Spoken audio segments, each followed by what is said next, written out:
Hi everyone, my name is Amanda Augustine and I'm the Resident Career Expert for TopResume, the largest resume writing service in the world. Today I'm excited to share with you some of the findings from our recent hiring survey. We asked over 300 employers, HR professionals, and recruiters how their hiring practices have changed since the pandemic began.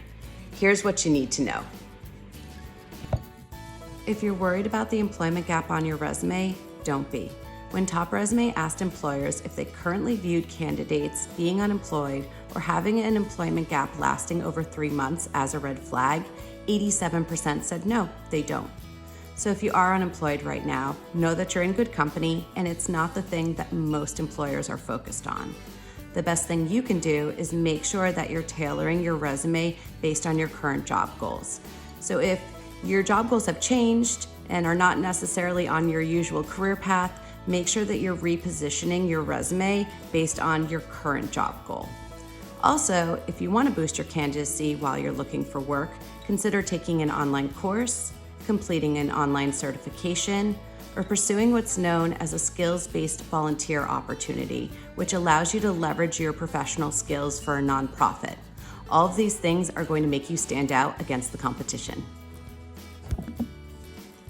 Not sure if writing a cover letter is worth the time? Well, TopResume's recent survey found that employers are actually more likely to read your cover letter now than before the pandemic. So use this valuable space to not just summarize your qualifications, but also try and add some additional details that are going to boost your candidacy. For instance, if you can work in a bit of your personality into the cover letter, this is definitely a plus. We know employers would like to learn more about your personality before the interview phase, so this is a great chance to do that. Also, if you're, say, pursuing a remote position, try and add a line that explains that you have a dedicated workspace, you're comfortable using online collaboration tools, and you have a fast and reliable internet connection so that you can show them you're set up for success. Rule of thumb, summarize your qualifications in your cover letter, but make sure you're adding additional information that's sure to boost your candidacy. TopResume's recent survey found that a little gratitude goes a long way in the job search. When employers were asked if a candidate's interview thank you note or lack thereof takes on greater importance when evaluating that candidate during the pandemic, the majority of employers said yes, it does. So you want to make sure you're emailing a thank you note to each of your interviewers within 24 hours of your interview.